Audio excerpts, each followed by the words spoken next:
Hello everyone, welcome to Preterist Papers. This is the 14th discussion in this series and is titled Dating the Book of Revelation Using Internal Evidence. You can find this printable 2-page fact sheet on our website, preteristpapers.com. There are two generally accepted dates for the writing of Revelation, around AD 65 and around AD 95. Accurate dating for the writing of this book is important for the understanding of its content. If it's prophetic of the Judean-Roman War, then the early date, around 65, is essential. If it pertains to events around 95, then the late date makes sense. There's no option to make the book future to us because doing so violates the first principle of interpretation. Quote, "When the plain sense of the scripture makes common sense, seek no other sense." Unquote. Because the time statements in the book itself, that is, words like soon, quickly, near, at hand, no delay, about to, and so on, clearly requires immediate fulfillment around the time of its writing.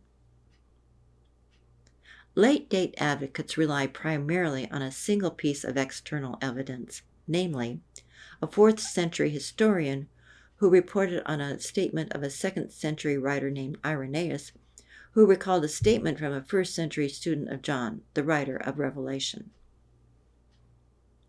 Although this kind of hearsay may be of interest to some, of much higher quality and reliability is the large quantity of evidence we find in the inspired book itself. And we find plenty that helps us pinpoint the time of its writing. Based on the following internal evidence, we definitely side with the early date. In the book of Revelation, we find two references to the fact that, at the time of the writing, Christians were being persecuted by the Jews. These are items number 1 and 2 on our document. Since persecution of the Christians by Jews was ongoing up to the war, but ceased at the time of the war and did not continue afterward, these references to persecution of Christians by Jews argue firmly for the early date.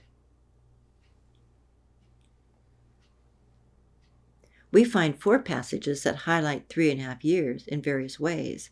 See number 3, 4, 6, and 7. We know the Jewish-Roman War lasted 3.5 years until the destruction of Jerusalem and the temple.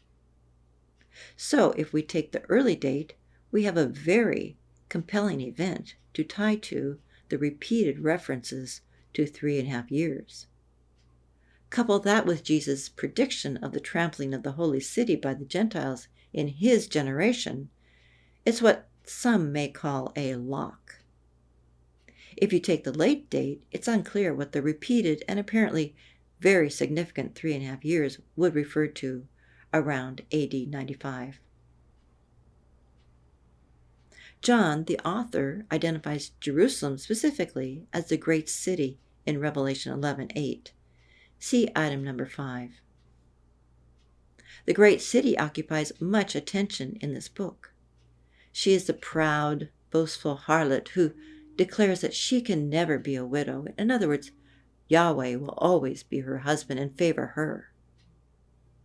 Josephus, the Jewish historian, reports that after the war there was nothing left of Jerusalem to even make anyone believe she had ever been inhabited. She was completely destroyed. However, before the war, she was in her glory of wealth, beauty, and esteem.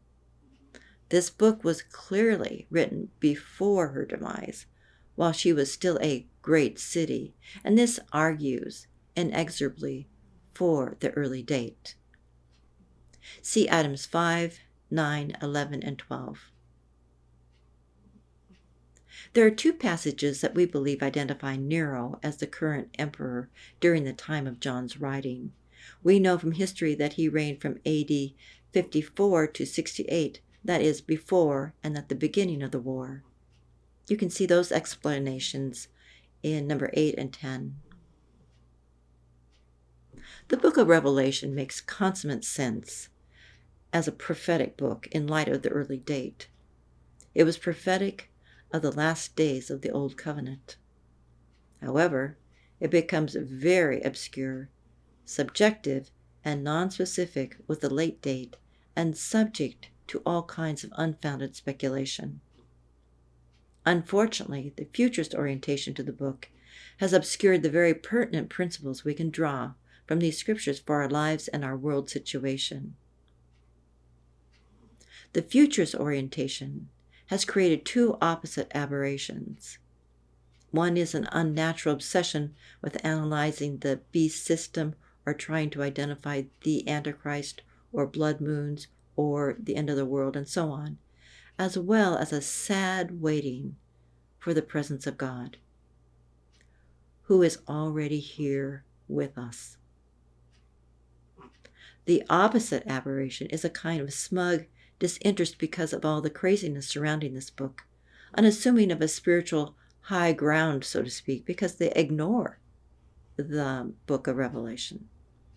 Both of these miss the amazing lessons to be learned in understanding this book and the sovereign God who has so much wisdom to show us from his word when properly interpreted. Thank you for listening, and please meet us in the next video. Shalom.